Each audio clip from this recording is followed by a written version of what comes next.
de gloire, Jéhovah, nous venons encore devant ton trône de grâce.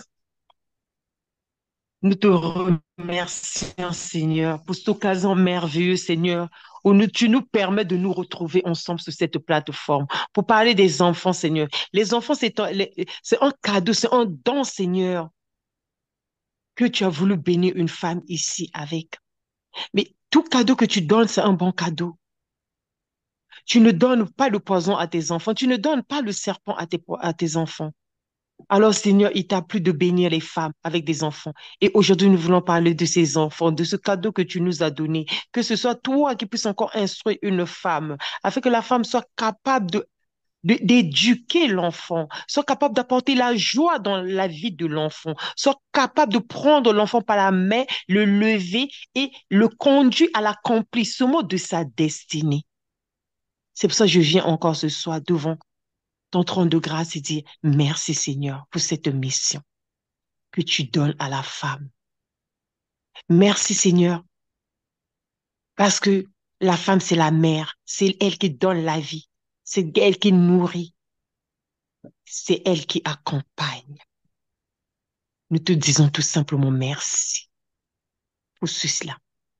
Nous voulons parler aujourd'hui des enfants, de la relation entre la mère et l'enfant, afin d'accomplir une destinée impactante.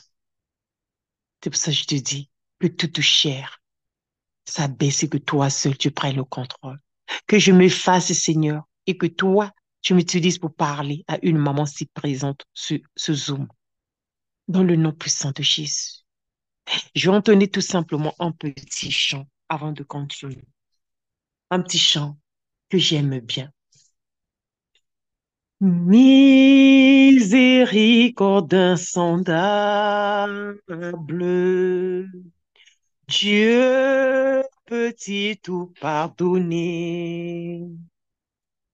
Absous d'un si grand coupable et mon péché pardonné.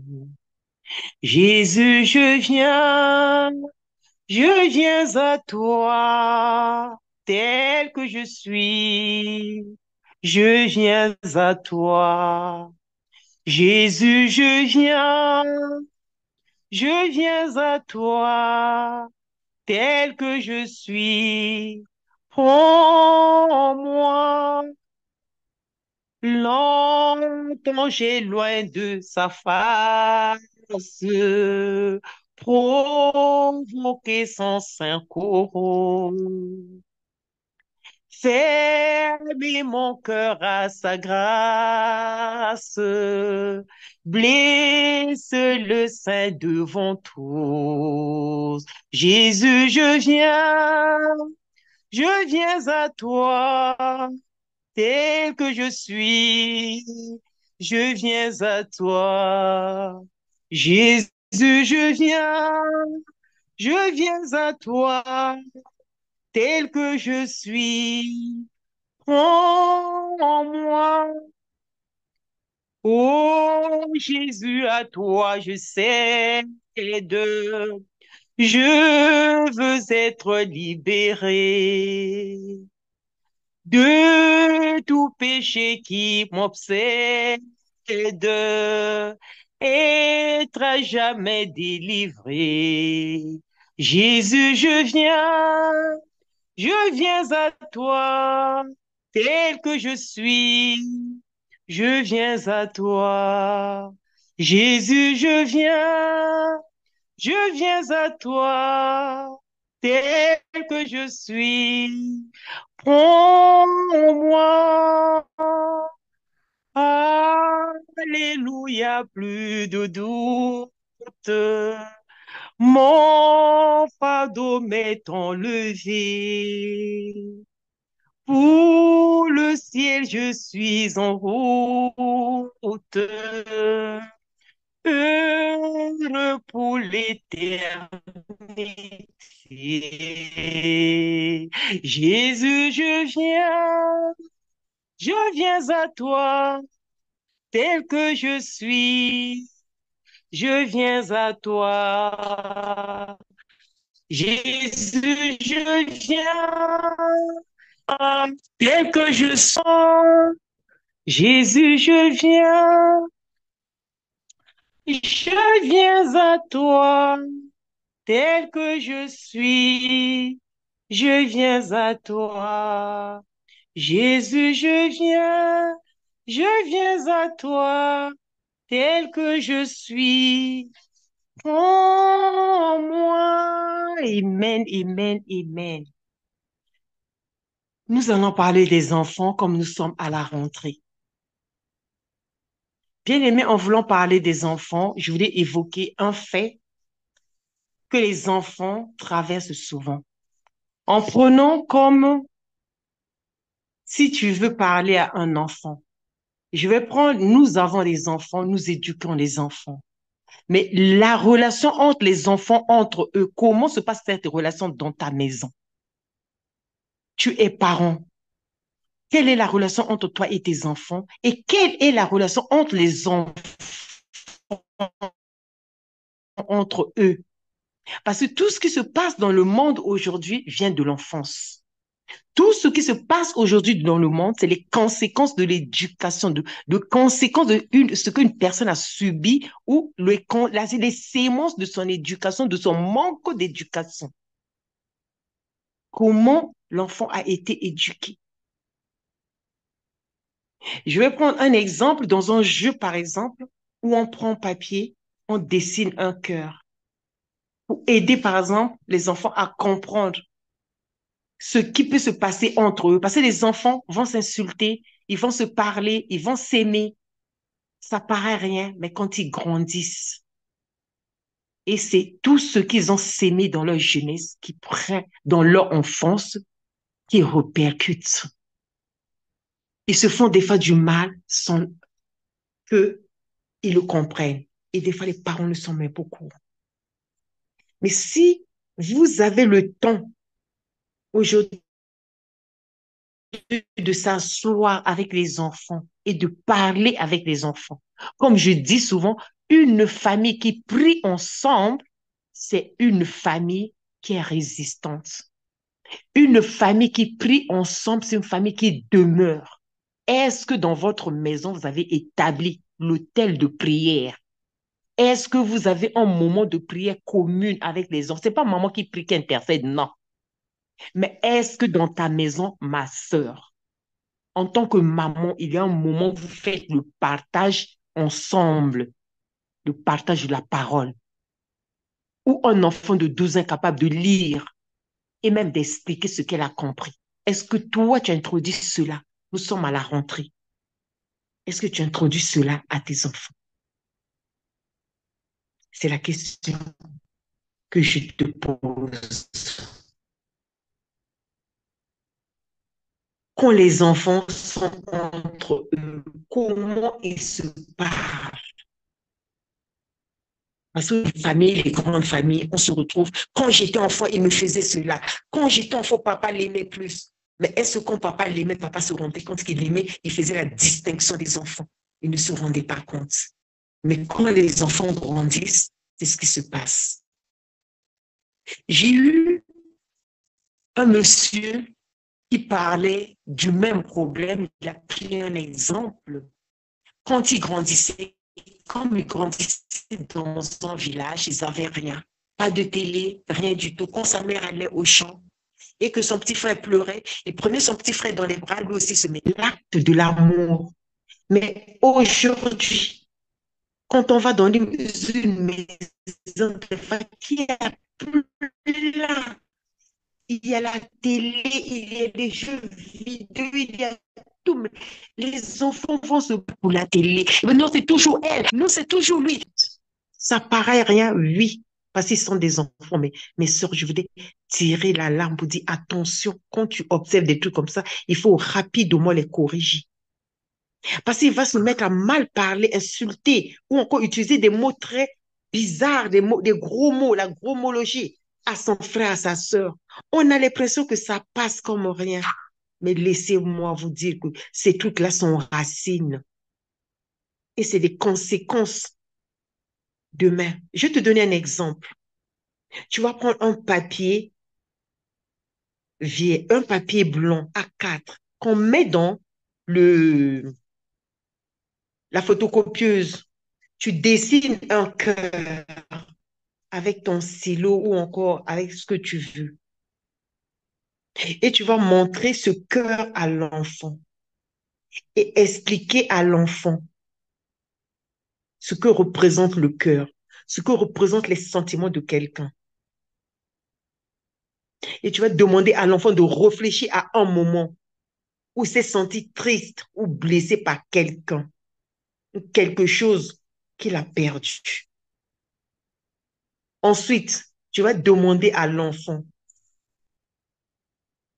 de penser à quelque chose de méchant qu'il pourrait dire ou faire à quelqu'un. Et demande maintenant à l'enfant de prendre ce papier et de le froisser. Donc, il froisse quoi? Il froisse le cœur qu'il a dessiné. Quand il froisse le papier, imagine, tu dis à l'enfant, tu es nul. Pour que l'enfant explique à l'enfant, quand tu dis à ta soeur, à ton frère, tu es nul. Qu'est-ce que cela pourrait faire à ce défend ce papier-là? Ça donne quoi?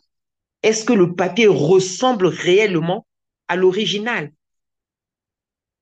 Ou ce papier froissé, même quand on passe le fer, il y a toujours les blessures. Le papier n'est plus lisse.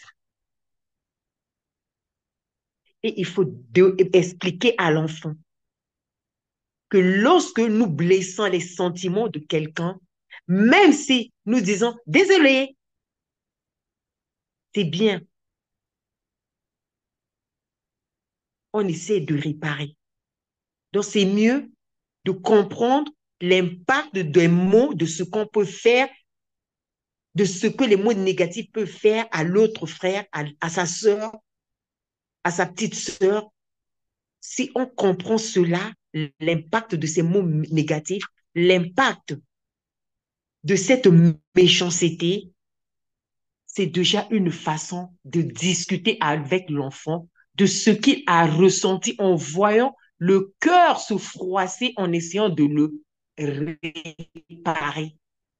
Donc, demandez-lui comment il pourrait éviter de froisser le cœur de quelqu'un d'autre dans la vie réelle.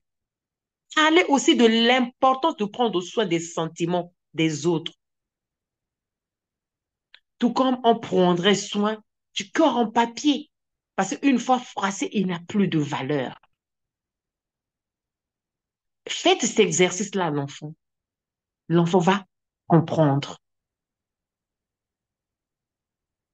Vous avez une cellule de prière, vous priez, vous enseignez les valeurs et l'importance des mots utilisés à l'enfant.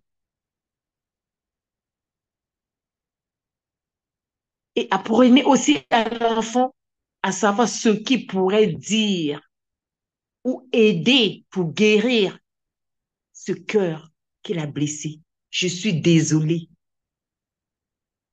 Ou faire quelque chose de gentil. Et nous, les parents, qu'est-ce qui se passe? Je vais prendre encore un autre exemple. Dans une maison, le père a acheté euh, un vase de valeur, mais quelque chose de très beau, quoi, de très bien, qu'on ne touche pas. Mais dès que un accident s'est passé, l'enfant a brisé ce vase. Ce vase est très important aux yeux de papa parce que c'est quelque chose de précieux. Mais dès que papa est rentré, la façon dont papa s'est... Déjà, l'enfant a peur parce qu'il connaît la valeur de cela. Mais papa qui arrive, qui s'énerve d'une façon comme si le vase était plus important que l'enfant. Il a encore froissé l'émotion de l'enfant qui a créé le sentiment de la peur. Et cette peur-là, l'enfant peut garder cette peur si papa ne sait pas réparer. C'est à papa de savoir que ce que j'ai posé comme action est trop fort. Les mots que j'ai utilisés contre l'enfant parce qu'il a cassé le vase c'est pas bon. Donc, il faut savoir reprendre l'enfant avec amour. Ne t'inquiète pas. C'est vrai, c'est quelque chose de valeur. Mais papa peut remplacer cela. Mais toi, tu as plus de valeur. Mais souvent, c'est des actions banales qu'on ne corrige pas. Et les enfants grandissent avec ces manquements. Les enfants grandissent avec cela. Et demain, on est dans une société où les enfants ont gardé ces blessures, où les enfants souffrent intérieurement. Il faut avoir la façon de savoir expliquer à l'enfant, afin que l'enfant lui-même, s'il subit quelque chose, qu'il ait la liberté de savoir communiquer, de savoir informer le parent. Et ça fait que nous allons créer une autorité au travers de cet environnement de sécurité. On sera à l'écoute. Donc, encourager les enfants à parler de leurs sentiments. Donc, on va valider leurs émotions sans jugement.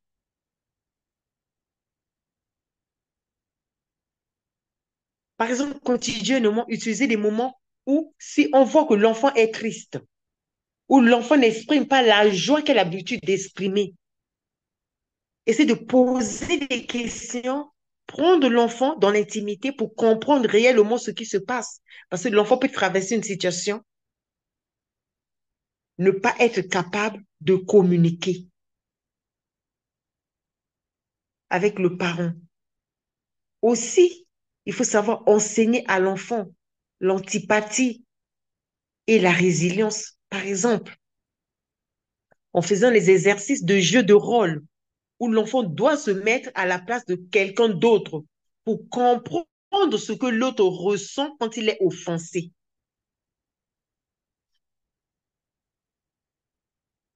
Et aussi, quand on a fait cela, on peut apprendre à l'enfant, quand il est énervé, au lieu de toujours exploser, de crier.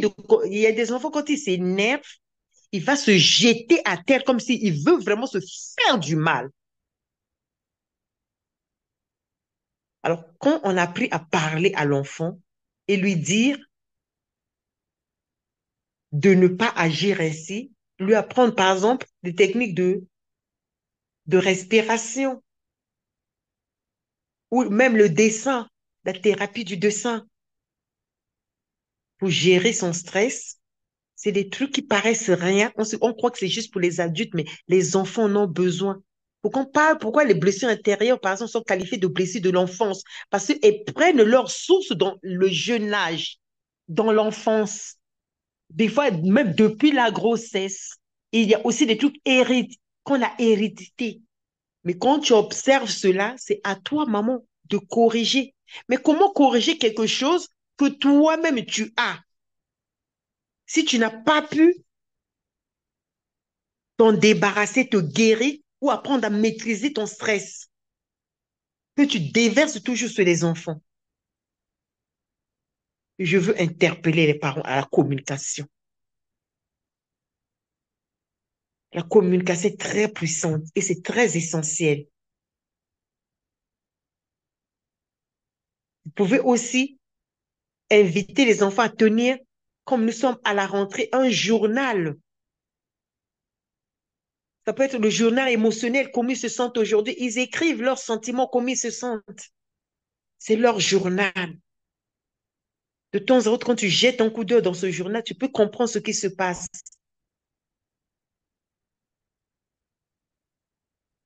Il y a la technique de la musique pour permettre aux enfants d'exprimer leurs émotions.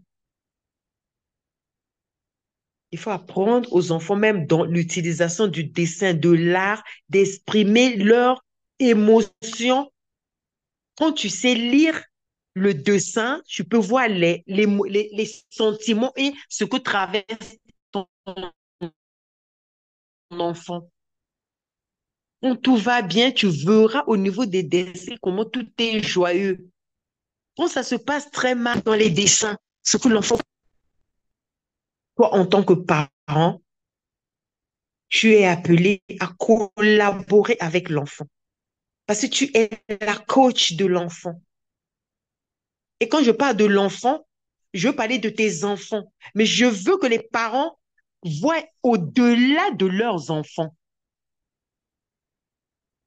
parce que en ici, vous êtes réunis comme des mamans africaines, mais une maman africaine, c'est une mère de dynastie. J'aime bien quand on dit une maman sans frontières, parce que moi, ça ne me dérange pas de corriger un enfant que je vois, qui pose une action qui n'est pas bonne. Avec amour, même une jeune fille, je saurais dire à la fille, tu sais ce que tu es en train de faire, c'est pas bien. Voilà les conséquences. C'est pas mon enfant. Parce qu'en tant qu'Africain, tu es une mère de dynastie. En tant qu'Africain, tu es une maman sans frontières. Donc, une enfant devant toi reste ton enfant. Tu as tes enfants que tu gères à la maison, mais des enfants que tu gères par rapport à tes relations aussi. Quand tu vas chez ta sœur ou tu rencontres même l'enfant de ta sœur à l'extérieur, tu dois être capable de ramener la raison là où l'enfant n'agit pas correctement, là où tu juges que ceci n'est pas bon, parce que tu es guide. Il est l'enfant uniquement de sa mère quand il est dans le ventre de sa mère. Mais dans la mesure où il est à l'extérieur, ton éducation compte. C'est pour cela que les enfants vont à l'école parce qu'ils vont s'instruire. Et à l'école, la maîtresse aussi, l'enseignante, l'instruit. Et si nous jouons tous ce rôle, je pense qu'on va améliorer beaucoup de choses.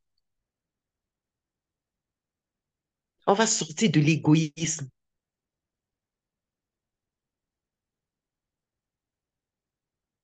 Et pour cela, tu as besoin de rechercher les ressources qui vont t'emmener à savoir comment parler aux enfants. Tu ne peux pas parler à un enfant comme tu parles à un adulte. Et comment aider les enfants à surmonter leurs blessures émotionnelles. Parce que ce que tu n'as pas aidé l'enfant à surmonter aujourd'hui, mais c'est ça que l'enfant cache et qui va détruire la vie de l'enfant demain. Je prends un exemple, par exemple, de l'une de nos sœurs qui a un livre, comment elle s'appelle? Lettre à mon violeur. Mais si dans la maison, on avait instauré la communication, ou si même ce que je viens de dire à propos de l'art, du dessin, mais les parents se seront rendus compte qu'il y a quelque chose qui ne va pas. Mais il y a quelque chose qui a changé quand la fille a été violée à l'âge de 8 ans. Donc, toi, la maman qui est sur cette plateforme et qui aspire à un bon encadrement, la nourriture, c'est bien, mais tu dois faire au-delà de la nourriture. Les habits, c'est beau. Quand tu vois ta fille tout bien habillée, tu lui as acheté les habits de marque, c'est bien. Mais tu peux porter les habits de marque et être blessée, être détruite. Tu peux porter les habits de marque et manquer d'affection parce que tu te dis, la maman qui achète ces habits de marque, c'est la maman qui est toujours partie. Elle est toujours en voyage, mais elle est toujours partie seule. Vous n'avez jamais des vacances ensemble. On vient, on t'emmène là, un petit truc rapidement, on t'étouffe des cadeaux. Non, j'espère que vous n'êtes pas ce type de maman. Parce que l'organisatrice même de cette conférence, je vois comment elle évolue, comment elle fait. Le temps qu'elle prend pour passer avec ses filles et le garçon. Je vois comment elle procède. Que toi, la maman, aujourd'hui, en ce début d'année que tu commences, que tu changes ou que tu passes à un autre niveau pour toi qui appliquait déjà. Que tu utilises la communication, l'observation, le temps de s'amuser, qui va t'emmener à voir même ce que le dessin ou le type de musique, comment ta fille s'exprime, comment ton garçon s'exprime avec sa musique, qu'est-ce qu'il aime, ce journal. d'émotionnel. Ah, tu n'as rien rempli aujourd'hui? Comment ça s'est passé? À l'école, ça s'est bien passé? Tu as fait des nouveaux amis? Ah, comment tu as été, comment tu as répondu? Quels sont vos rapports? Comment ça se passe avec comment j'appelle, avec ces amis que tu venais de rencontrer, surtout ces enfants qui changent des écoles, par exemple. Ils font face à un nouveau milieu. Et au cas où il y a un problème, tu vas expliquer à l'enfant aussi. Comme ce arbre qui est belle, un enfant, tu passais, tu étais à côté d'un arbre, l'arbre était tout belle, mais il y a eu l'orage. L'orage a fait que les, les, les, les, les branches sont tombées, les fleurs sont tombées. Ah oui, l'arbre a perdu sa beauté. Mais avec le temps, il va commencer à repousser. Il va recommencer à repousser. L'arbre qui avait perdu, l'arbre qui croyait avoir perdu la beauté qui devait mourir, mais il a commencé à repousser. Donc, la résilience fait que c'est pas parce qu'il y a un problème, c'est pas parce que tu as échoué, c'est pas parce que tu as perdu que tu vas avancer dans la peur, croyant que plus rien ne va marcher, croyant que tu n'es bonne à rien, croyant que tu n'es pas assez belle. Non, personne n'est jamais plus belle que toi. Tu es la personne la plus belle quand tu regardes le miroir. Tu dois t'estimer belle quand tu regardes ton miroir. L'enfant doit être sûr de cela. Et ces comparaisons dans les maisons, celui qui est plus clair est plus beau que celui qui est plus noir. Mais les mamans, arrêtons avec ces choses. Ça paraît petit, ça paraît rien. Mais laissez-moi vous dire, ça détruit. Ça détruit énormément. Je venais encore d'entendre autre chose encore aujourd'hui même. Ma grand-mère, la mère de ma mère, était très claire de peau. Mais du côté de mon oncle, il y a eu une seule fille dans cette famille qui est très claire. Se disent, oui, la grand-mère t'aimait plus, parce que se disent, pourquoi on l'a donné son nom chez la noire, là? Mais la grand-mère, moi, ça fait des années.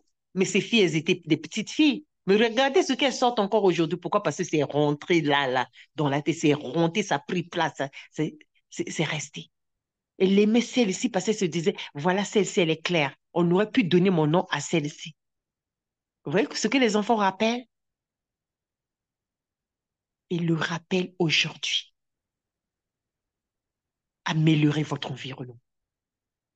Et cela par la communication, par la gestion. Tel que tu te prépares. Quand il y a une conférence comme ça dans la salle, tu te dis, oui, quand on arrivera à cette salle, elle doit être décorée, elle doit être belle, et les chaises doivent être de ce côté-là, les marioles, les quoi, je ne sais pas, en fonction des événements, les intervenants doivent être ceci, il faut telle couleur. Préparer cela pour les enfants. Préparer cette ambiance, cette atmosphère à la maison pour des enfants. Parce que si nous engageons à préparer l'environnement même, l'atmosphère de la maison pour les enfants, au bout de 4, 5 mois, à la fin de l'année, on verra le bilan positif, l'émancipation même des enfants de la maison. Nous allons voir cette émancipation-là et nous serons contents du résultat. Nous sommes en début d'année. Moi, je voulais interpeller à ce que les mamans se lèvent pour corriger, pour ramener une communication, pour créer un temps de disponibilité. C'est mon temps. Quand tu te dis, c'est mon temps avec mon chéri, mais que ce soit mon temps avec les enfants. Si c'est à table que vous le faites, c'est bon. C'est le manger, c'est l'ambiance, qu'est-ce que tu as fait, comment ça se passe. Et plus de la table, il faut qu'il y ait un moment de prière collectif pour la maison. Une maison. Ceux qui vivent ensemble doivent apprendre à prier ensemble. Et les gens avec qui tu vis ensemble, c'est d'abord tes enfants. Prier ensemble. Prier ensemble. Ça va permettre d'arroser l'arbre qui va être fortifié, qui va être embelli et qui va grandir et faire pousser ses feuilles magnifiques. et devenez fort et encore plus fort, comme un petit arbre qui grandit. Plus on arrose, plus il grandit, plus il devient robuste. Il ne va pas s'affaiblir avec le ressentiment, avec la tristesse à cause des tempêtes de la vie. Les tempêtes de la vie, ils arrivent toujours. Et quand les tempêtes de la vie arrivent, c'est ça qui fait tomber les feuilles de l'arbre. Mais il faut savoir dire à l'enfant, oui, quel que soit ce qui peut arriver, que ce soit l'échec, que ce soit la maladie, quel que soit, ça va te rendre plus fort. Et l'enfant sera plus fort quand il est bien entouré. Il sera plus fort quand il est bien entouré. Et c'est l'entourage et c'est toi. L'entourage, c'est toi. Alors, pour ne pas continuer à parler, je vais vous donner la parole pour avoir un petit moment interactif avant de, avant de remettre la parole. J'essaie de m'arrêter là, pour ne pas être juste un monologue. Waouh! Merci, Maman Blanche. C'est tellement riche ce moment qu'on partage ensemble. Oui, dans le Zoom, il y a Rifa qui nous dit pour la gestion de l'émotion avec mon enfant. Dans un pot, il écrit sur un papier son émotion. Vous voyez, c'est aussi un moment de partage. C'est aussi un moment de partage Oui, de pratique, partage d'expérience aussi, parce que nul ne détient le monopole du savoir. Euh, Maman Blanche a dit vraiment des choses très puissantes, parce qu'on est à l'heure où tout ce qui intéresse les gens, c'est le tape à l'œil. Effectivement, c'est le tape à l'œil. Et c'est tellement malheureux, certains moments, l'argent qu'elles peuvent mettre pour les plaisirs personnels, c'est-à-dire pour leur plaisir personnel. Les vacances parfois passent comme ça. Certains enfants ont été privés, c'est-à-dire restés chez eux. Ils n'ont jamais découvert même, je dis même le quartier voisin d'à côté. Entre-temps, la maman peut bien parcourir le monde entier avec l'argent du foyer pour se faire plaisir à elle seule. Oui, effectivement, il y a des mamans qui investissent beaucoup pour leur euh, accoutrement. C'est les mamans qui ont les problèmes encore avec ce qu'on appelle généralement le matu vu. Elles investissent dedans et parfois tu vois comme ça, la maman prend les sapés, tu vois les enfants, tu as juste envie de pleurer. Et il y a aussi des mamans qui se font même des bons restaurants, c'est avec leurs amis, tout. Mais tu ne peux jamais voir le jour que elles ont pris leurs enfants et leur mari, sortir de chez eux, aller s'asseoir aussi dans un beau restaurant pour changer du train-train quotidien. Ces choses-là, effectivement, chacun doit vraiment regarder à son cœur. Que Dieu parle au cœur de chacun en tant que maman. Il faut rectifier ça. Je vous dis quelque chose.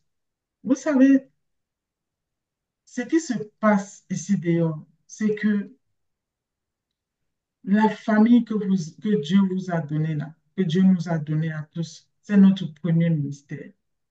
Et cette famille originelle, là, c'est-à-dire la famille dont celle que vous fondez, peu importe les grandes capacités de connexion divine que vous allez avoir dehors, les grandes relations professionnelles, des grands contacts, les matures vues, le tape à l'œil, le jour où quand c'est vraiment mauvais ou c'est mauvais et que vous sentez mauvais là, c'est ceux avec qui vous êtes dans la maison qui vont supporter, excusez-moi de l'expression, hein, de changer vos caca.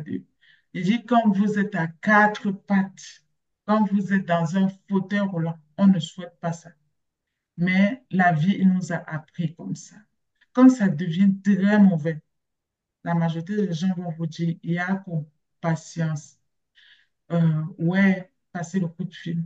Et encore ceux qui en passent pour vous dire que ce n'est pas mauvais euh, de sillonner l'extérieur, comme on m'a dit. Ce n'est pas mauvais, c'est ce que Dieu demande même. Il est bien pour les frères et les sœurs d'être ensemble, mais ne soyons pas juste des moments de semblant. Ne soyons pas les femmes figurantes. Ne soyons pas celles que, effectivement, ce n'est que les micros, ce n'est que euh, ce que les gens vont voir qui compte. Mais que c'est réellement ce que les gens voient là, que ce soit ça que vous dupliquez, que ce soit ça dans la maison que vous dupliquez dehors. Mais si c'est l'inverse, c'est que vous êtes dans le mensonge. Et si vous êtes dans le mensonge, c'est Dieu que nous trompons. Et si nous trompons Dieu, nous ne sommes pas dans la vérité. J'aimerais dire ici ce soir, à un moment, apprenons à nos enfants à gérer leur stress. Il y a beaucoup d'événements qui font que nos enfants aussi sont en stress. La première, c'est que nous-mêmes, lorsqu'on est stressé par la vie, stressé parce que les enfants sont en âge euh, de grandir et ils n'écoutent pas toujours, ils veulent s'affirmer, ils cherchent leur personnalité. Là où vous avez échoué en tant que maman, vous essayez de dire attention, mais l'enfant ne comprend pas. Et ça peut vous stresser et ça génère aussi le stress dans l'enfant parce qu'il ne va pas comprendre pourquoi vous interdisez de passer beaucoup d'heures devant la télé, devant les tablettes, de, de, de, de- de passer la nuit à parler avec les amis sur Snapchat alors qu'il faut dormir pour aller plutôt demain à l'école. Il ne comprendra pas et vous allez vous énerver, votre énervement va être source de stress. Mais comment donc aller donc chasser ce stress-là dans nos enfants? Maman, elle a parlé vraiment de créer des outils de gestion d'émotions. Moi, je vais ajouter à cela,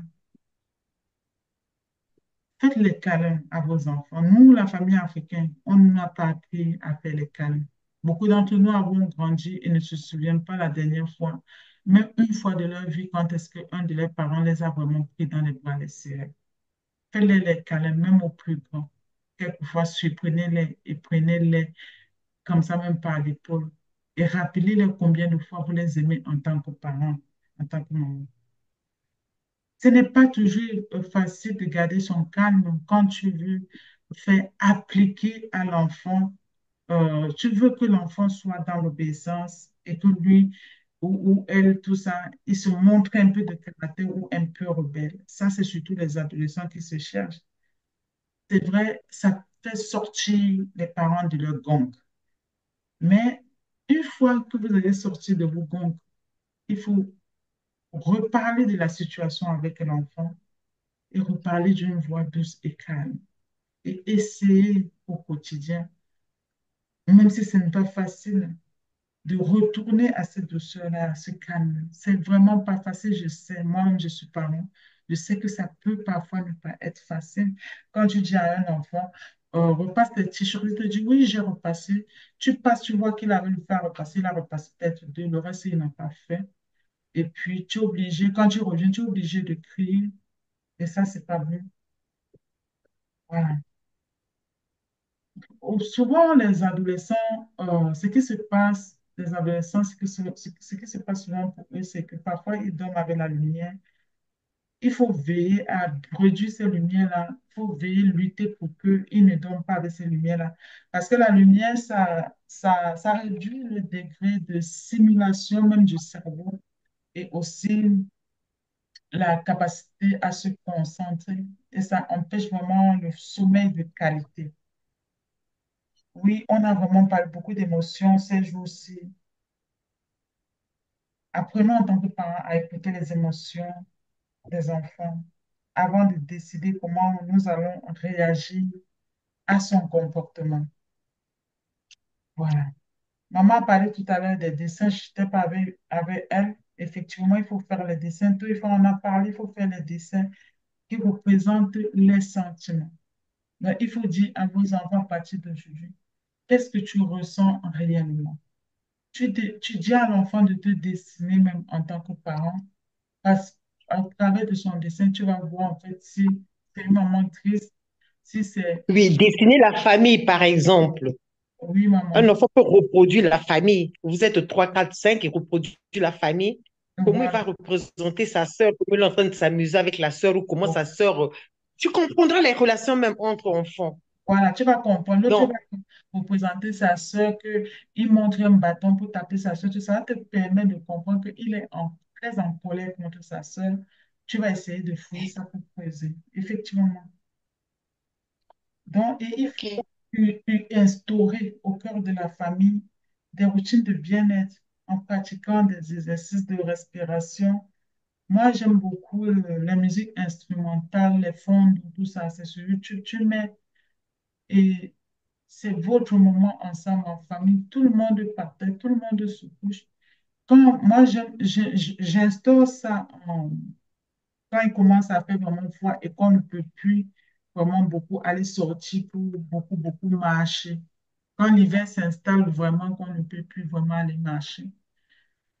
Ce sont les deuxièmes exercices que je fais beaucoup chez moi avec les enfants. On fait ensemble.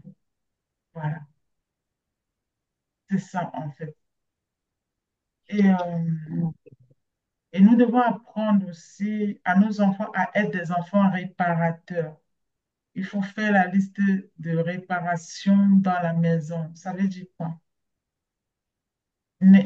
Il faut instruire l'enfant selon que demain, il va pouvoir grandir seul ou s'il va même dans un autre pays pour ses études, il ne va pas trop souffrir.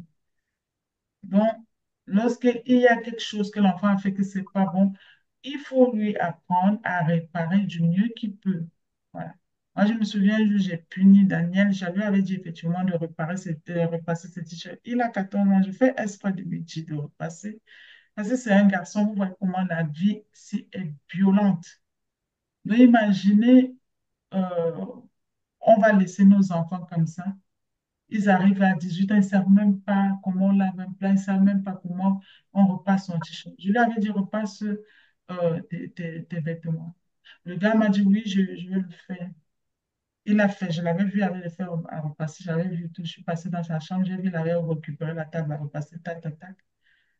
Sauf que quand j'ai tourné dos, il n'a pas repassé les vêtements. Il y a le bac de son linge propre. On enlève les tuyaux sur les sèches-linges, on met exprès son linge pour qu'il commence déjà, juste pour lui-même, à repasser pour apprendre. Mais ce que j'avais fait, j'étais en colère, ce que j'avais fait, bah, je suis remontée dans sa chambre, j'avais vu que le linge n'était pas repassé, il m'avait dit oui que c'était repassé. Son linge, ah bah, j'ai descendu le linge, j'ai dit au salon, avec la planche à repasser, tu repasses, tu repasses jusqu'à ce que ça finisse. Voilà.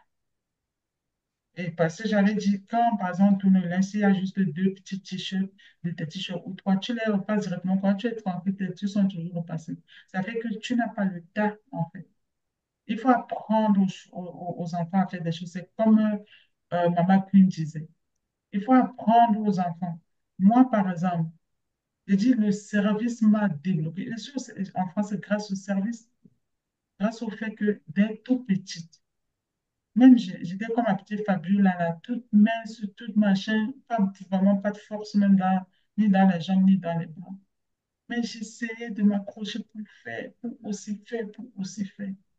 Mais ça m'a permis aujourd'hui même de manger. Mais regardez comment la vie elle est violente. Si je n'avais pas appris à faire les choses, comment? Même là, parfois on est là comme ça, juste en train de parler, mais en même temps, je suis en train de faire encore même deux, trois trucs avec mes doigts parce que moi, mon cerveau, il marche, ma bouche marche, mais mes doigts travaillent en fait. Mais imaginez si je n'avais pas développé ces capacités-là, qui devait faire pour moi? Quand on n'apprend pas aux enfants à faire des choses, demain, on va accuser nos familles d'être les sorciers, que c'est eux en fait qui ont empêché nos enfants de se déployer, c'est eux qui ont rendu nos enfants euh, non réalisables. Ce n'est pas toujours l'esprit de sorcellerie. Ce n'est pas toujours l'esprit de sorcellerie. Ce qui se passe, c'est qu'il faut inculquer aux enfants qu'est-ce qu'on vous voit. Il y a les choses, si on n'apprend pas dès tout petit déjà à faire, malheureusement, oui, effectivement, même à l'âge adulte, on ne pourra pas euh, faire à manger chez soi, on ne pourra pas tenir sa maison, on ne pourra pas faire des choses. Et même si on va dans un mariage, on aura toujours les problèmes avec le monsieur parce qu'on ne sera pas impliqué dans rien. On ne saura pas s'occuper des enfants, on ne saura pas faire à manger, on ne saura pas recevoir les gens et tout ça. Et dans la maison, quand c'est une fratrie, apprenez aux enfants à partager les objets identiques. Se les partager, nettoyer leurs dégâts, prendre soin de leurs objets, de leurs chambres, de leurs affaires. C'est ça en fait. Faire des tâches communautaires ensemble, comme nettoyer par exemple la table. Voilà. S'excuser. Si un a blessé l'autre, apprendre à dire je suis désolé, même s'il ne veut pas dire jusqu'à ce que il va au petit point. S'il ne peut pas s'excuser jusqu'à ce que pendant le petit point là, il va pouvoir s'excuser avant de quitter. Apprendre aux enfants à faire des surprises agréables. Fais-les des surprises agréables. Il y a l'une de mes filles qui est tellement sensible à cela. Elle me fait tellement de surprises agréables. C'est extraordinaire en fait ce qu'elle fait. Et surtout, parler des qualités de nos enfants. On a beaucoup d'habitudes avec les responsabilités au quotidien, tout, comment on court, machin, tout ça. De n'être un petit peu dans les reproches, parler de leurs qualités. Voilà. Apprendre aux enfants aussi à écrire des cartes d'excuses, c'est-à-dire des messages, mais en termes vraiment de cartes qu'ils ont conçues pour leurs frères et sœurs, même pour les parents, pour demander pardon. Voilà. Et les apprendre ce qu'ils aiment tant, partager avec aussi leurs frères ensemble, se rendre service. Voilà. Donc, pour ma part, j'ai fini. Est-ce que vous avez des questions? Si vous avez des questions, n'hésitez pas d'ouvrir votre micro pour les poser, s'il vous plaît.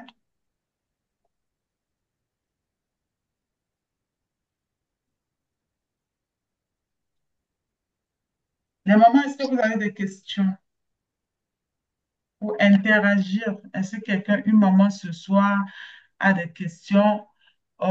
Nous saluons Maman Prophète Jérémie depuis Paris, Hermine depuis la Seine-et-Marne, Estelle depuis le Maroc.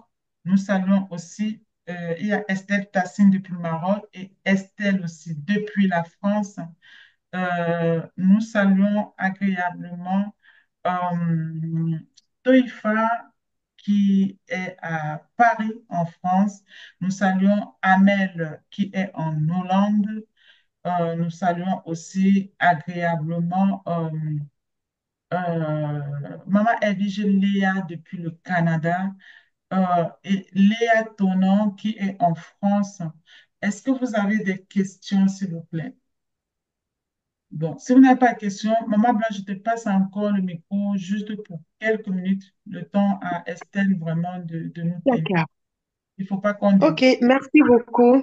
Alors, je crois qu'il y a des questions. Comme il n'y a pas de questions, je vais conclure en disant, en ce début d'année, ma sœur, ce que je suis en train d'interpeller, c'est d'améliorer la communication avec les enfants. C'est très essentiel pour renforcer la relation parent-enfant et aussi pour les aider à se sentir compris et soutenus. Donc, pour cela, je vais t'énumérer, par exemple, il faut avoir une écoute active. Donc, il faut donner toute votre attention quand l'enfant parle. Il faut éviter de les interrompre. Il faut éviter de les traiter comment j'appelle, de bêtes. Il faut éviter de ce mot, et là, ce mot, elle parle, tu bouges rien. Il faut aussi, les enfants, le langage est simple, c'est très puissant. Moi qui suis je me suis retrouvée une fois à l'église comme ça. La maîtresse, je crois, des plus petits, là, de 5 6 ans euh, autour, était absente. On m'appelle. Mais la fille, elle a un livre qu'elle utilise pour les enseigner. Elle était absente. Elle n'avait pas laissé son livre. Je me suis mis au niveau des enfants. Je leur ai enseigné avec leurs mots. Le week-end qui a suivi, les enfants avaient retenu mon nom et me réclamaient. parce que je me suis mis à leur niveau. Il faut parler aux enfants avec leur langage simple. Soyez direct avec ces enfants. Adaptez-vous avec leur langage. Posez des questions ouvertes. Pas les questions qui vont entraîner avec oui et non. Non. Les questions où l'enfant soit capable d'expliquer. Par exemple, qu'est-ce que tu as préféré? Est-ce que tu as passé une bonne journée à l'école? Oui. Et puis c'est tout.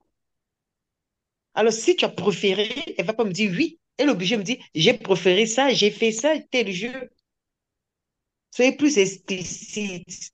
Explorez et demandez à vos enfants d'exprimer ce qu'ils ressentent et encouragez-les.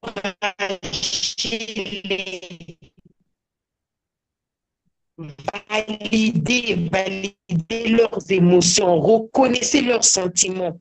Évitez de minimiser ce qu'ils font, ce qu'ils ressentent. Reconnaissez, je vois que tu es en colère. C'est normal de ressentir cela. Mais explique à l'enfant, et c'est très important. Souvent, on manque ce temps-là.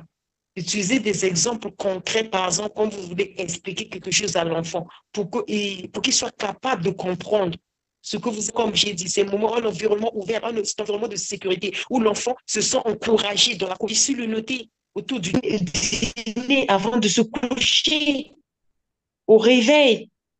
Trouvez qu'est-ce qui vous arrange, quel est le moment qui vous arrange et emmenez l'enfant à cela. L'enfant va juste s'adapter. Ne les jugez pas, ne les comparez pas. Montrez à votre enfant qu'il peut s'exprimer, qu'il peut exprimer ses pensées, ses sentiments sans crainte d'être critiqué ou puni. Il est libre de parler, même s'il faut corriger après, mais donnez-lui cette opportunité de s'exprimer. Wow. Les enfants Voilà. aiment beaucoup cela. Et 2 minutes, s'il te plaît. Ils aiment apprendre en observant. Soyons des modèles. Tu ne veux pas seulement chercher à corriger ce que toi-même, tu ne peux pas corriger chez toi. Tu veux qu'il arrête d'engueuler, de crier sur ses frères, mais toi, tu passes le temps à le faire. Mais il apprend en copiant. Dites à vos enfants que vous les aimez comme ma soeur venait de le dire, qu'ils se sentent en sécurité, quel que soit leur âge.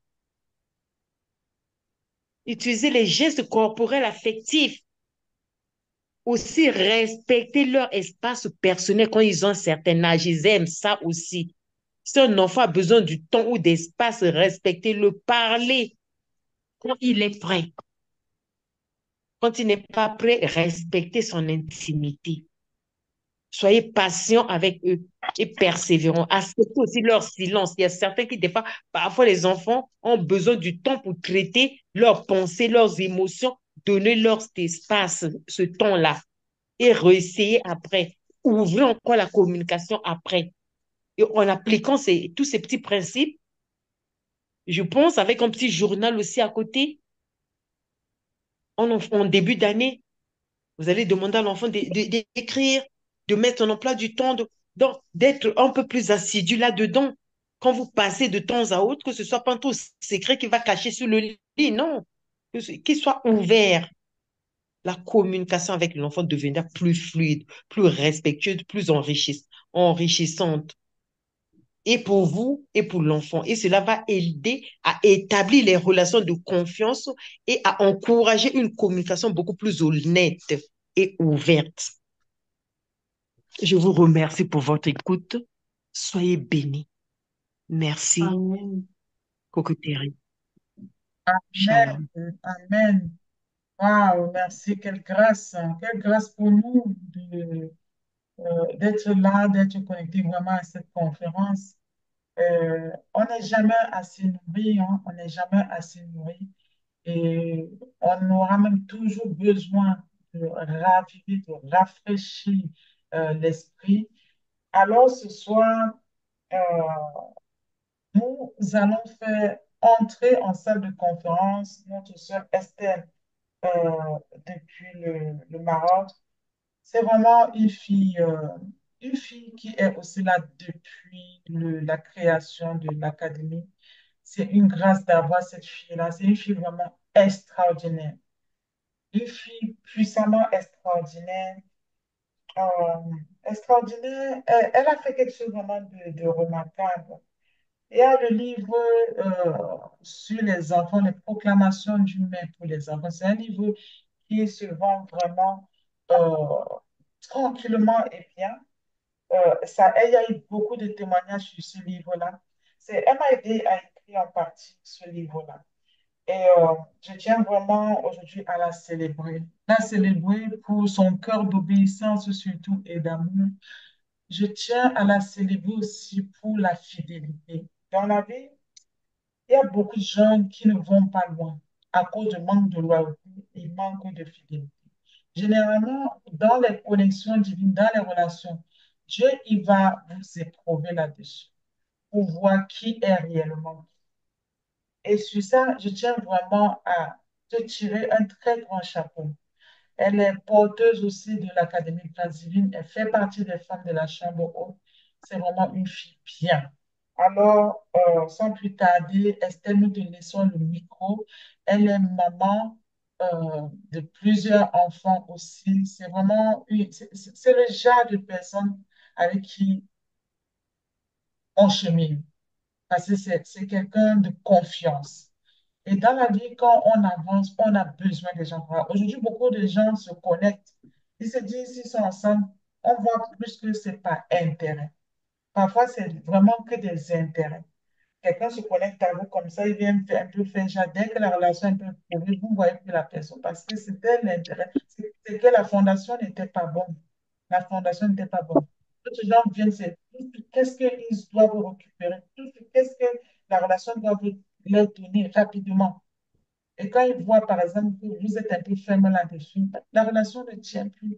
La connexion divine ne tient plus. C'est ça. Et moi, je dis souvent qu'on arrive déjà dans la trentaine, on ne cherche plus les connexions des petites choses on va aller s'asseoir quelque part manger. On cherche des vraies connexions. On cherche un mentor pour les conseils. On cherche une oreille qui va nous apaiser. On cherche des personnes avec qui, effectivement, quand on a des projets comme des projets de livres et qu'elle va dire, mais je te file un coup de main, on cherche des gens qui sont là. Oui, il y a une vision, nous la portons ensemble jusqu'aux extrémités de la terre. On cherche puis les connexions de oh, les vêtements a fait ceci, elle a porté ci, aujourd'hui, moi je vais aller porter la même chose. Tout ça, c'est la gaminerie.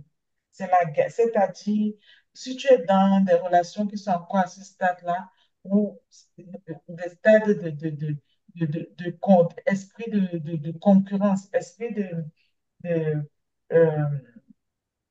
je ne sais pas comment je vais vous expliquer ça. L'esprit de Cayenne et son frère. Si vous avez cet esprit de compétition, c'est pas des vraies connexions. C'est pas des vraies connexions, en fait. Ça veut dire que si la personne a la possibilité, la personne va vous éteindre. C'est pas bon. Donc, en tout cas, je laisse la place ce soir pour qu'elle puisse nous bénir. Je ne vais pas monopoliser le plateau. Sois la bienvenue, Estelle. Sois vraiment honorée pour qui tu es et tu peux vraiment être fière de toi. Fière de toi, ça fait 5 ans dans l'académie. En tout cas, les femmes académiennes, moi, je vous dis bravo, hein. Je vous dis bravo, hein, dans la fidélité. Amen. Amen, amen, amen, amen. Shalom à toutes les mamans gracieuses connectées en ce jour et un shalom particulier à notre mentor, Maman Siatou. Je suis vraiment honorée par tout ce que tu as sorti comme parole de bénédiction à mon endroit. Je me sens vraiment honorée. Et ce soir, c'est un soir assez particulier pour moi parce que je savais pas si je pouvais encore allumer ma caméra et parler devant les sœurs. C'est vraiment très particulier pour moi. Et je tiens aussi à t'honorer, Maman Siatou, Merci. En tout cas, je bénis ce jour où j'ai pris contact avec toi sur WhatsApp parce que ma vie n'a plus été la même. Pour la simple raison que j'avais pris une décision personnelle après plusieurs déceptions de juste rester un titre de mère célibataire.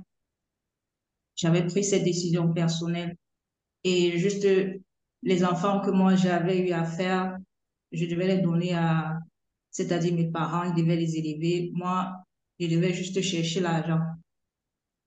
Mais à tes pieds, j'ai beaucoup appris. Il y a une lourde transformation qui s'est opérée. Et je bénis Dieu pour ta vie et je bénis aussi Dieu pour la vie de toutes les mamans qui sont aussi autour de nous, chaque fois présentes, à chaque fois qu'on se connaît, peut-être pour prier, il y a toujours une parole qui me bénit et à chaque fois, ça a su fermer les blessures et je suis entière, je suis infiniment reconnaissante pour cela. Et on va passer à notre sujet qui est les 9 jours pour préparer la rentrée scolaire de nos enfants. C'est vrai, la rentrée scolaire a commencé dans d'autres pays, mais mieux vaut tard que jamais. Et ce soir, je prie Dieu de prendre le total contrôle de ce moment. Comme dit l'apôtre Paul, ce n'est plus moi qui vis, mais c'est Christ qui vit en moi. J'efface la masse de poussière que je suis et je déclare que c'est Christ qui prend le total contrôle de ce moment. Amen. Ce soir, ce que j'ai envie de parler, premièrement, j'aimerais remercier toutes les mamans qui ont eu à passer avant moi. Merci pour tous les conseils que vous avez donnés et des puissantes déclarations que vous avez faites à l'endroit des mamans et aussi de nos enfants. Je vous remercie. Aujourd'hui, je vais parler de quelque chose d'aussi important, c'est que il faut se souvenir de ce que l'Éternel a fait de bien à nos enfants l'année précédente. Parce qu'aujourd'hui, vous savez très bien, il y a la menace de changement de thème qu'on doit enseigner à nos enfants. Il y a des thèmes que quand on entend ça, ça fait saigner les cœurs. Ça fait saigner vraiment les cœurs. Tu te demandes vraiment si ça vaut le coup de laisser ton enfant aller à l'école. Même pas seulement à l'école, il y a beaucoup de fléaux dans le monde vraiment qui sont effrayants. Parfois, tu entends, tu as juste envie de garder ton enfant à la maison. Il reste là auprès de toi, il ne peut pas faire un pas sans toi. Mais je vais te dire aujourd'hui, si tu connais ton Dieu, il te dit, ne crains point, car je suis avec toi. À chaque fois, parce qu'on l'entend tous les jours, on l'entend tous les jours. Oh, il y a le kidnapping des enfants, il y a le viol des enfants. Ton enfant peut marcher sur la route, il tombe dans des mauvaises compagnies, la drogue. Peut-être ton enfant peut se retrouver à la police. Ça fait peur. Ça fait extrêmement peur. Et chaque fois qu'on en parle, ça entre, parfois ça, on laisse entrer ça dans notre esprit. Et ça prend de l'ampleur et la crainte s'installe petit à petit. Même si on est au travail et on sait que notre enfant à l'école, on panique un peu quand on pense à ça. Ne crains point. Ne crains point. De la même manière que l'Éternel a dit au peuple d'Israël, Ne crains point, mais rappelle à ton souvenir ce que l'Éternel, ton Dieu, a fait à Pharaon et à toute l'Égypte. Rappelle-toi des espoirs que l'Éternel a fait pour tes enfants l'année dernière. Parce que tes enfants ont bien fini l'année. Ils ont réussi pour aller en classe précédente. Pour certains, ils ont eu des tableaux d'honneur. Pour certains, bien plus. Ils ont été vraiment honorés, peut-être au titre régional. Rappelle ces espoirs à l'Éternel. Ces enfants ne sont pas arrivés par nos propres forces, mais c'est parce que l'Éternel l'a permis. Tu es rentré du travail à chaque fois. C'est pas toi qui as ramené tes enfants de l'école jusqu'à chez toi. Il n'y a eu aucun incident. Les enfants sont rentrés en bonne santé et en bonne forme. On t'a pas appelé au téléphone pour dire, ah, ton enfant a commis telle bêtise. Ah, madame, venez chercher votre enfant dans le commissariat. Ou bien, venez chercher votre enfant, il est aux urgences. Ou bien, votre enfant a eu un accident. Ici, venez le chercher. Il faut rendre grâce à Dieu pour ça. Parce que ce n'est pas un acquis. Qui dit merci demande encore. Moi, particulièrement, j'ai eu cette grâce. C'est pour cela que moi, je vous en parle. Dans la ville dans laquelle je me trouve, j'ai habité pendant 2 années dans l'un des quartiers, excusez-moi du terme, les plus clochards de cette ville pendant 2 ans. Même les autochtones de ce pays me disent que non, tu dois toujours arrêter ton enfant, main dans la main, main dans la main. Tu ne dois même pas être distrait pour tes enfants.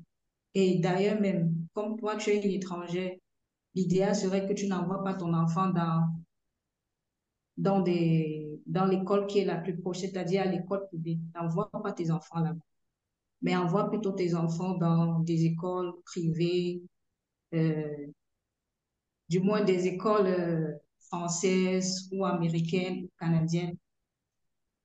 Étant donné que je n'ai pas des moyens pour me permettre d'inscrire mes enfants dans ces écoles pour le moment, je peux que me rabattre dans le public. Chaque fois, j'entends, non, tu ne dois pas laisser ton enfant là-bas, mieux vaut il reste. Tu sais, ici, les enfants, ici, ils sont très mal éduqués, il y a la violence, même à l'école, ton enfant peut être violenté, ou bien ton enfant peut être violé, mieux tu le gardes à la maison. Au début, j'avais paniqué, mais j'ai dit à Dieu, si c'est toi qui m'as gardé du Cameroun jusqu'à ce pays, je sais que c'est toi qui vas garder mon enfant dans cette école. Quand j'ai fait cette prière, la paix du cœur s'est installée. Elle s'est installée immédiatement. J'ai laissé mon fils aller à l'école. Une fois, je l'ai laissé à l'école. Le directeur ne m'avait pas prévenu qu'il ne devait pas avoir classe. Donc, il ne devait pas avoir classe. Certainement, il y a eu une réunion imprévue. À 9 heures, moi, je vois les enfants de l'école sortir parce que je n'habitais pas le temps là, non loin de l'école. Je vois des enfants sortir. Ça attire mon attention. Je suis sortie de la maison, je suis allée guetter à son école. Il n'était pas là. Je vais voir le directeur. Je demande au directeur, mes élèves sont sortis, mais je ne vois pas mon fils. Il dit que non, on a eu un imprévu. Il n'y a pas pour aujourd'hui, donc on les a fait rentrer à la maison. C'est comme ça que je commence à me renseigner. Est-ce que vous avez vu mon fils? Les mamans commençaient à me dire, non, on ne l'a pas vu, mais il t'a dit de ne pas envoyer ton enfant à l'école. Ceci commence à faire des reproches. Mais j'avais une paix de cœur immense. immense. Je paniquais pas, mais je me suis mise à marcher, demander, est-ce que vous l'avez vu? Mon fils était allé dans un marché, le marché qui était à côté de l'école. C'était peut-être en dessous de 500 mètres de l'école.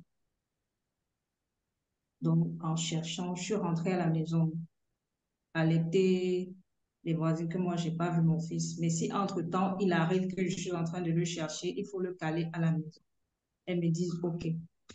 Mais en même temps, elles me sont sorties avec moi pour le chercher. Mais j'étais toujours là, toute souriante. Il y a une qui me dit que, mais toi, on te dit que ton enfant est perdu. Et tu sais que dans le quartier, c'est peut-être on l'a déjà arrêté, on viole les enfants, ici on sodomise les enfants.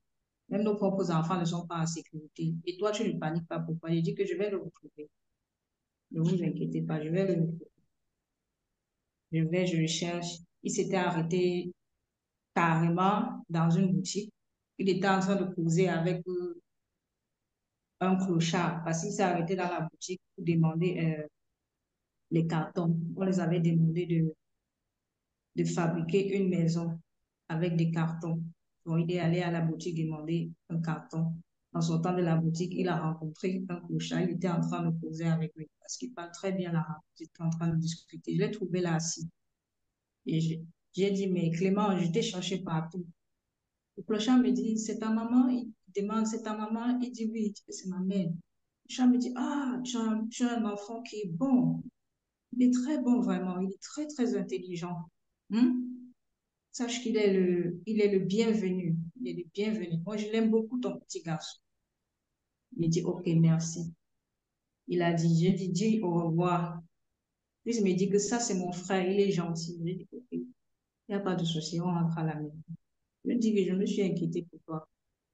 Pourquoi tu es rentré, sorti de l'école, il n'y avait pas école. Pourquoi tu es resté, tu es allé à la boutique, dit qu'il avait besoin de cartons. Et il n'avait pas le temps à perdre. J'ai dit, OK. La prochaine fois, si l'école finit, on dit il n'y a pas école, ne rentre pas, ne sors pas de l'école, reste à l'école. Même si l'école est fermée, place-toi là devant, je vais venir te chercher, ne bouge pas. Il m'a dit qu'il est désolé, qu'il ne va plus le refaire. Curieusement, une fois que je suis sortie pour aller faire les tresses, je suis rentrée très tard. Il était déjà presque minuit.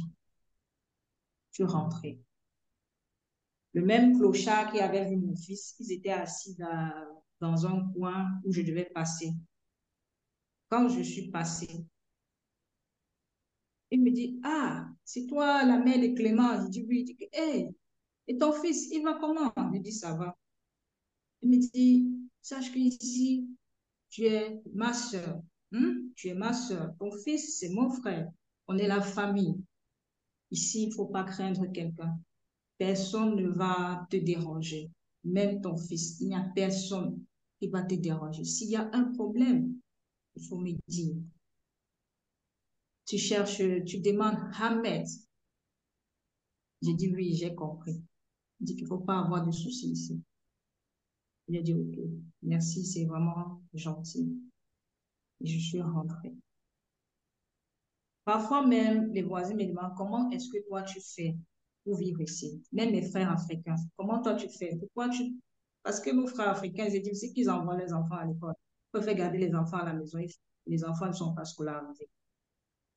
Mais je leur réponds à chaque fois que c'est seul Dieu qui garde mes enfants. Il n'y a que Dieu qui garde mes enfants.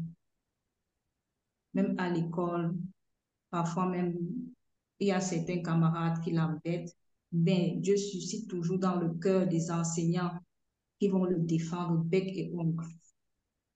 Et même le directeur le défend toujours.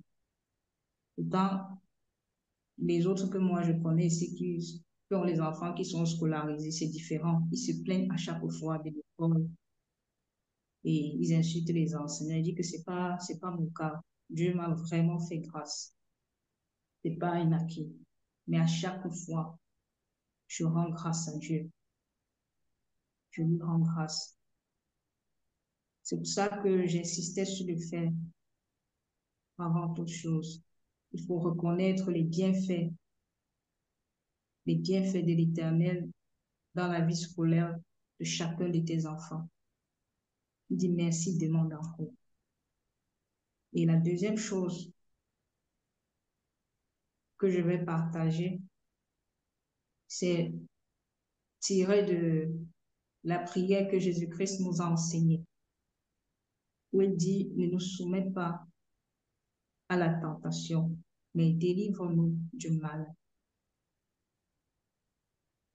Que chaque matin, nous, les mamans, c'est une prière que l'on doit faire à nos enfants particulièrement. Que Dieu, notre Père qui est aux cieux, ne soumette pas nos enfants à la tentation. Parce que oui, ils sont au milieu.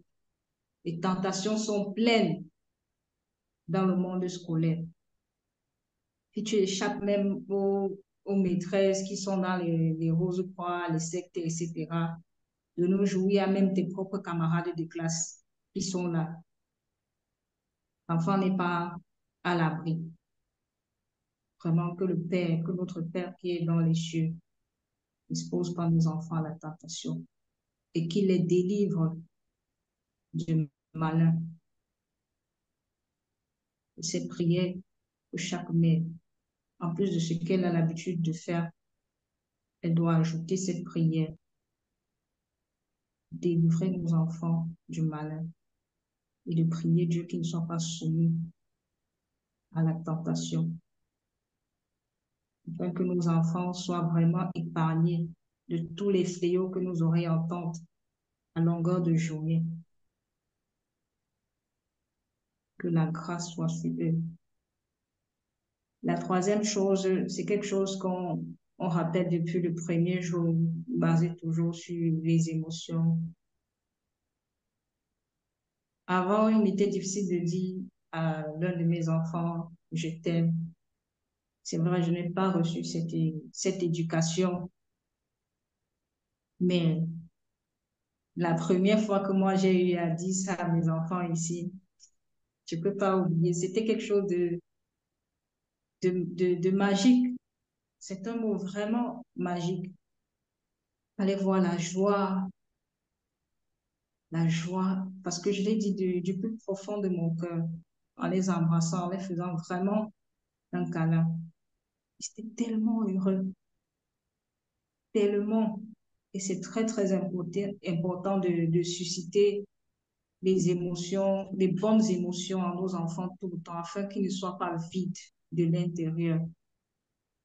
Nous tous ici, nous savons que les pervers narcissiques, comme l'a dit Maman Siatou hier, ce sont des gens qui sont vides de l'intérieur, qui n'ont pas reçu d'amour d'une personne quelconque, en particulier de leurs parents. Donc, à chaque fois, quand vous les voyez même, et surtout quand ils font une bêtise, ça vous met même en colère. C'est le moment idéal. Ne le rejetez pas. Dis-lui que même si je me suis emportée, j'ai été un peu fâchée contre toi, je t'aime toujours. C'est très, très important. C'est comme l'a dit Maman Blandine, si un parent s'emporte et peut-être crie sur l'enfant, ça reste gravé. L'enfant grandit avec. Pourtant, un seul mot d'amour peut effacer tout ça et arrêter tout. Même s'il avait l'intention de garder, ça efface tout. Surtout quand nos enfants font des gaffes. Quand la petite tempête est passée, vous lui avez parlé, n'hésitez pas de lui dire, même si je fais ça, sache que je t'aime. Je t'aime. C'est très important pour moi. Et même si tu as fait cette erreur, ça ne change pas mon amour pour toi. Et je suis toujours fière de toi.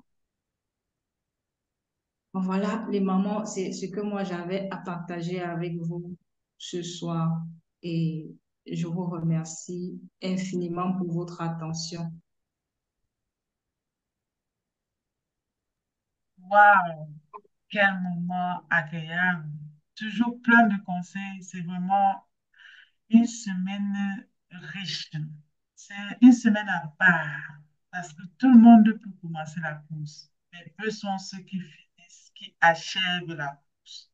Et le plus dur dans cette vie, c'est la persévérance, la patience, la persévérance, jusqu'à pouvoir achever.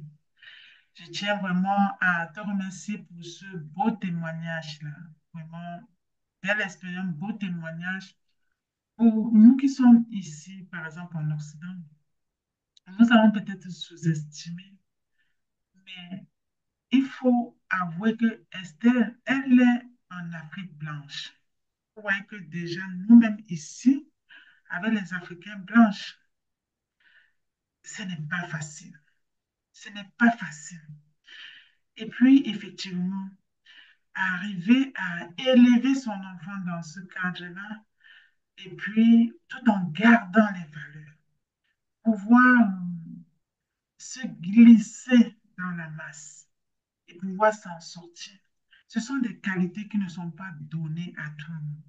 C'est pour ça que vous allez voir, même en entreprise, beaucoup de personnes n'arrivent pas à émerger parce qu'ils n'arrivent pas à se mouler. Quand ils arrivent sur un territoire, ils arrivent dans une entreprise, ils arrivent dans un quartier, ils n'arrivent pas à se fondre et passer inaperçu, séjourner, faire ce qu'on a à faire et sortir de là glorieusement. Et nous prions aussi ici que cette grâce-là, que ça s'attache à bon nombre d'entre nous, parce qu'effectivement, quand vous manquez la capacité de vous fondre, c'est un peu comme ici en France, beaucoup n'arrivent pas à s'intégrer parce qu'ils n'ont jamais su entrer dans ce qu'on appelle entrer dans les bases. Réussir juste à travailler dans une entreprise ici sans te sentir harcelé, être comme accepté, ou tout ça. Ce n'est pas que c'est parce que les autres devant toi ne sont plus racistes ou ne sont pas racistes. C'est que toi, tu as fait un travail assez suffisant sur toi qui fait que, effectivement, tu dégages autre chose au-delà du racisme, au-delà des harcèlements, au-delà, ça veut dire que tu sens un autre parfum. Et effectivement, pour arriver à cette dimension-là, il faut guérir. Il faut guérir pour quitter la peur. Il faut guérir pour quitter l'esprit d'être toujours, c'est la faute des autres, ou toujours dans l'accusation des autres. Vous voyez, au début de cette conférence, j'avais mis le message que les personnes qui souhaitent intervenir s'enregistrent. Et puis, ceux qui ont eu cette amabilité-là interviennent. Il y a d'autres personnes qui souvent ne lisent même pas les faits d'actualité de l'académie parce que ce n'est pas pour accuser, c'est juste parce que, effectivement, les gens sont comme ça, tu ne peux pas faire autrement. Mais en même temps, les gens qui ne sont pas souvent impliqués à des choses vont souvent être dans l'accusation qu'on ne m'implique pas, être dans l'accusation que ils ne font qu'entre eux. C'est des gens qui manquent d'attention, qui manquent de concentration, qui manquent de fidélité, qui manquent même, lorsqu'ils sont quelque part, de pouvoir, de la considération, d'aller dans les profondeurs même pour comprendre de quoi est-ce qu'il est question. Vous allez voir que peut-être à cause de la conférence, certains gens sont sortis de l'académie parce qu'ils n'ont pas été mis sur la fiche. Sauf qu'en sortant comme ça, ils sont tous dans l'erreur parce qu'ils n'ont même pas, en fait, faire le minimum et tout était ouvert pour tout le monde. Une façon de dire que partout où vous êtes, partout où vous êtes, faites de telle sorte d'être dans le moule. Même si vous ne faites pas partie je vais dire, du socle du truc, mais il ne faut pas être étranger sur une terre étrangère. Parce que, imagine un jour, c'est mauvais, il y a la guerre. Tu fais comment pour partir si tu ne connais même pas les sous-sols, les rois, tu ne sais même pas où te cacher. Oui, je remercie Dieu pour ta vie, Esther, de n'avoir pas écouté les moments qui te disaient, oh non, si tu vas scolariser ton enfant, il va être ceci, il va être cela. Partout dans nos différents pays, dans les différents pays du monde entier, Il y a même les quartiers dans lesquels il y a les plans. Dans chaque pays, on sait que dans tel territoire, tel quartier-là, c'est chaud même. C'est chaud même. Mais dans ces mêmes quartiers-là sortent souvent aussi des élites des pays. Dans ces mêmes endroits-là sortent aussi des élites. Ceci vient à dire que quoi? Ceci vient à dire que tu peux vivre dans un monde de chaos. Mais la différence, c'est quel est ton comportement? Qu'est-ce que toi tu fais? Tu peux aller être dans un quartier où c'est le quartier de chaos, où c'est le quartier de chaos. Mais tu vas, tes enfants, il y a les quartiers comme ça. On va dire par exemple au Cameroun, les gens de Nobel. Mais dans Nobel, il y a des élites dans le monde entier qui sortent de Nobel. Nobel, ce n'est pas que la prostitution, le grand banditisme. Il y a les enfants qui sont sortis de Nobel, qui sont de très grands chefs d'entreprise. Ils sont dans des hauts cyphères. Et peut-être ils étaient dans le même chaos. Tout ceci vient nous dire qu'aujourd'hui, nous, en tant que maman, nous devons savoir faire la part des choses. Nous, en tant que maman, nous avons la carte en main de décider qu'est-ce que nous faisons, qu'est-ce qu'en termes de contribution, qu'est-ce que nous faisons pour que l'avenir de nos enfants soit différent de ce que l'ennemi pourrait faire. Qu'est-ce que nous pouvons faire? Nous deux, même qu'on parle là. Je me souviens, à partir de ma vie, je devais peut-être avoir entre 7 ans et 6 ans. J'ai séjourné à Nobel pendant cette période-là. Peut-être 2 ans, entre 7 ans, 6 ans, 8 ans, j'étais chez une Marat là-bas. Voilà, j'étais dans un quartier de chaos.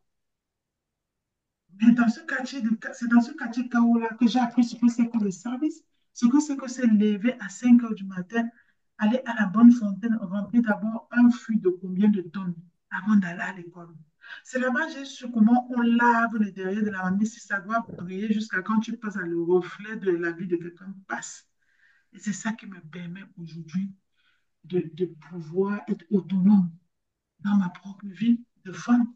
C'est là-bas que j'ai appris à tirer le couscous pour combien de personnes. Je n'avais que 7 ans, le mari de couscous, même un jour m'a porté. L'eau de ça s'est versée sur ma main. Les personnes qui me faisaient ça croyaient que c'était la punition, mais c'était l'apprentissage, l'école d'apprentissage pour la vie. Quand je suis sortie de là-bas, partout où je passais, mes services m'ont ouvert les portes. Mes services ont fait que j'ai été scolarisée. Donc, parce que j'ai servi chez quelqu'un, ils ont vu la façon de faire. Mon école était payée pour cette rentrée-là. Donc, il faut qu'on apprenne à nos enfants certaines valeurs encore plus profondes. Parce que ce n'est pas pour vous, hein, maman. J'ai souvent l'habitude de dire à Juliette, elle n'est pas là ce soir. Je dis, il faut dire aux enfants, fais ci, fais ça. Aide-moi à créer telle page. Fais ci. Voilà. Ce n'est pas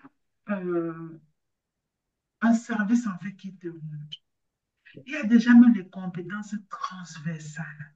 L'habilité, par exemple, à gérer même des pages professionnelles, à machin, créer ceci, même les canvas, là. Vous montrez ça à vos enfants. Vous ne savez pas, ils peuvent aller faire leurs études à l'étranger un jour.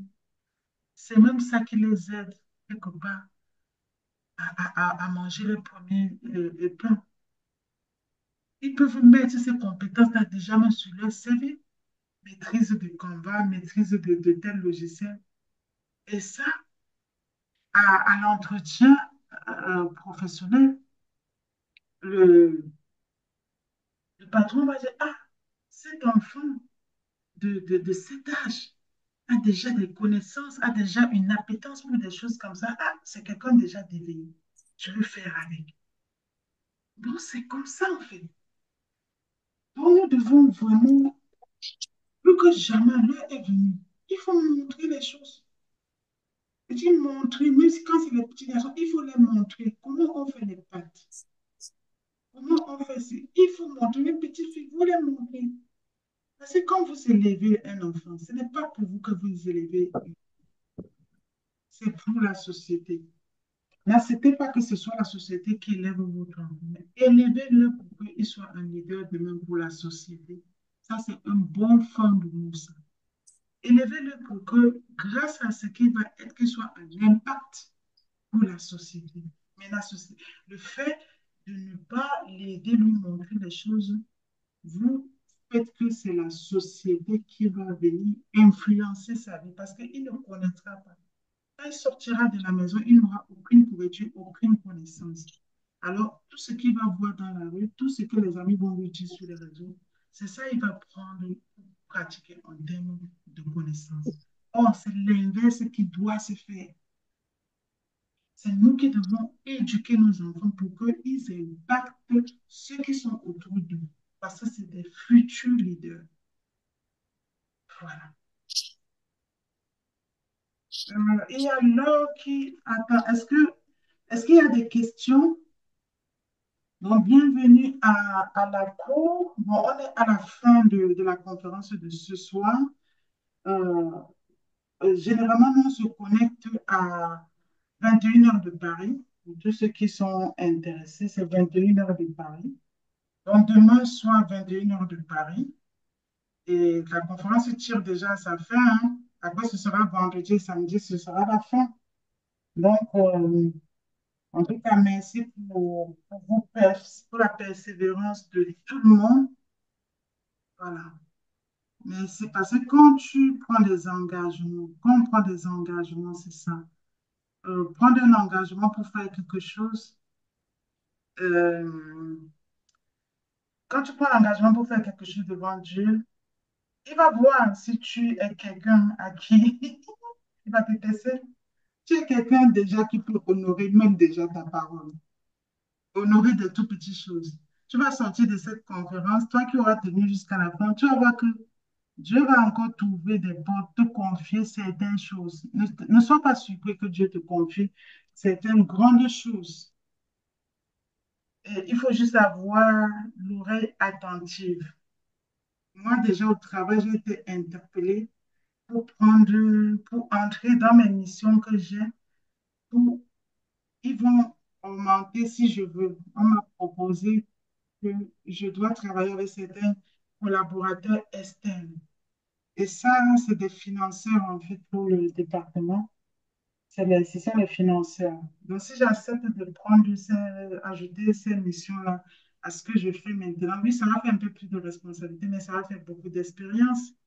Demain, si j'ai envie de quitter où je travaille et que je pars ailleurs, et lorsqu'on va voir juste la liste des partenaires, quand je vais juste ouvrir ma bouche pour dire avec quel organisme, c'est moi qui étais devant en charge directe pour gérer les choses avec eux. Cet employé aura juste envie de me prendre. Donc, moi, j'ai déjà eu la proposition pour encore l'ouverture des missions encore plus grandes. Et, et oui, effectivement, les conférences, moi, il t'éprouve, il te teste pour voir si tu as la niaque, si tu peux t'accrocher, s'il peut t'amener à la prochaine étape. Et nous devons être sensibles à tout ça, être sensibles en tant que maman à tout ce qui va se passer dans la vie de nos enfants, aller dans la profondeur, comme les mamans ont dit. Ne laissons pas que ce sont les autres gens, en fait, qui connaissent nos enfants et que nous, on est juste des spectateurs qui découvrent à la dernière minute ce qu'est devenu nos enfants. Et beaucoup de mamans sont comme ça, en fait, sont étrangers. Beaucoup de parents sont étrangers dans la vie de leurs propres enfants. Et un matin se lève, bing, tu découvres juste, tu es en face, c'est comme si c'était le seau d'eau. C'est pour ça qu'il faut, ce n'est pas facile pour aller dans la profondeur, c'est dur, il faut creuser, il faut aller dans le dialogue, il faut être insistant, il faut chercher, il faut voilà. Parce que la rue ne pourra pas éduquer ton enfant. Si c'est la rue qui l'a fait, bah, les larmes de ça vont être très chaudes. Donc, nous saluons Laure qui nous rejoint, qui nous a rejoint. Nous sommes à la fin de la conférence de ce soir. Nous remercions puissamment tout le monde qui a été là. Euh, nous voulons prier un peu. Mon Dieu, mon roi, le Dieu Tout-Puissant, le Dieu excellent par-dessus tout. Ce soir, nous voulons te remercier pour ce cinquième jour de conférence, alors que nous allons passer au sixième jour. Nous tendons vraiment à la fin de la conférence. Il nous restera 2 jours à tenir et après, ce sera que la célébration dimanche. Nous tenons vraiment à dire merci, Papa. Te remercier pour la ténacité que tu mets en nous.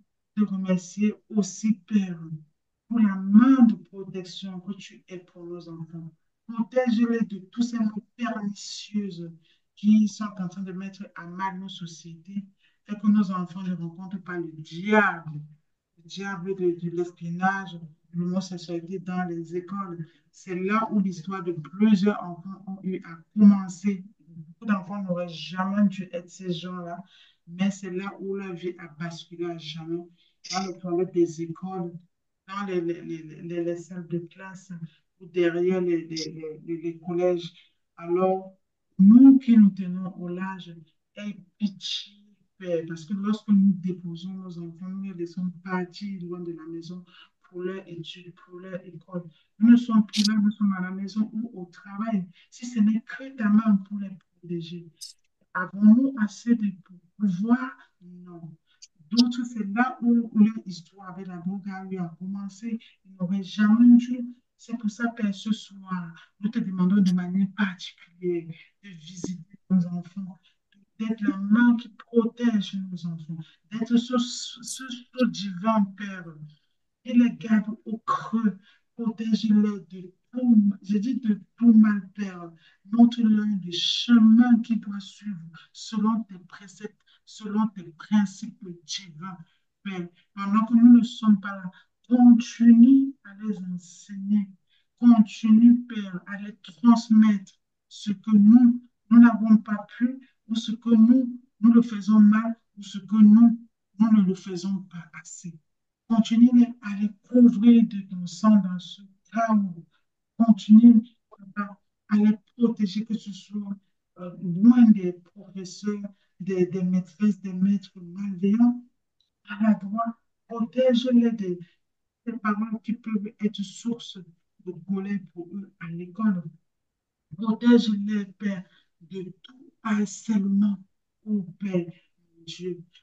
Protège-les de tous les gangs, de tous les bandes. Protège-les aussi des accusations injustes, Père, qui ne se trouvent pas au mauvais endroit, au mauvais moment et dans les mauvaises compagnies. Proclamons que tout ce qui est mauvais, qui n'est pas de Dieu, qui ne sent pas le parfum de Jésus-Christ, se tient loin au large de nos enfants. Ose, Père, de nos genoux fléchis devant toi, mon Dieu, mon roi. Nous n'avons personne d'autre que toi. À qui irions-nous si ce n'est toi avec ta main puissante? Sois là pour nos enfants. Dieu très bon. Amen. Nous t'avons ainsi prié. Soyez divinement bénis. Bonne nuit à tout le monde. L'enregistrement sera sur le, le YouTube de l'Académie. Bon, je vais mettre tout à l'heure l'enregistrement sur le YouTube de l'Académie. Ça permettra aux personnes qui n'ont pas pu se connecter dès 21 heures de pouvoir réécouter. Et sur cette chaîne, il y a beaucoup d'enseignements que vous allez aller payer ailleurs, alors que tout est là. Il faut juste avoir l'humilité, même quand vous êtes à la cuisine, vous mettez juste vos écouteurs, vous zappez enseignement par enseignement sur le mariage, sur beaucoup de thématiques que j'ai eu à aborder, c'est gratuit. Il y a les gens comme ça qui m'ont dit, ah maman, j'ai écouté l'une de tes vidéos des enseignements. Allez payer ça à combien? 300 € quelque part. Je rends grâce à Dieu pour ta vie. Là-bas, là, c'est gratuit. J'ai déposé beaucoup de choses là-bas. Que Dieu vous bénisse puissamment. Allons nous ressourcer, surtout, Amen. formons dans la paix du Christ. Et demain soir, on est la niaque. On a déjà dépassé la moitié. On ne lâche rien. Allez, Amen. Maman Amen. Angie, elle va conclure. Je vais conclure pour les filles qui prient. Oui, maman, vas-y, je te laisse encore juste 2 minutes. personnes qui les ont. Moi-même, depuis 5 heures, je suis debout, je suis fatiguée. Oui, maman Blanche, je t'écoute.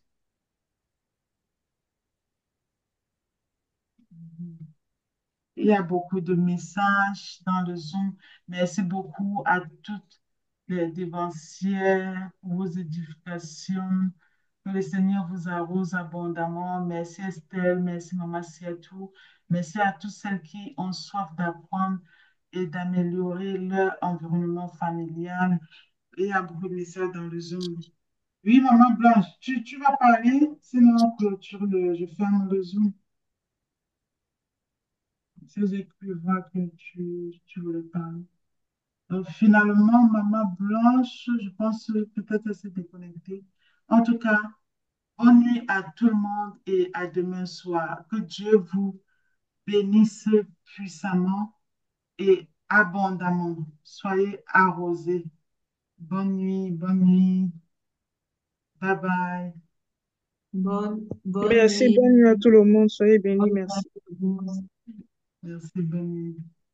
Alors, on ferme le Zoom.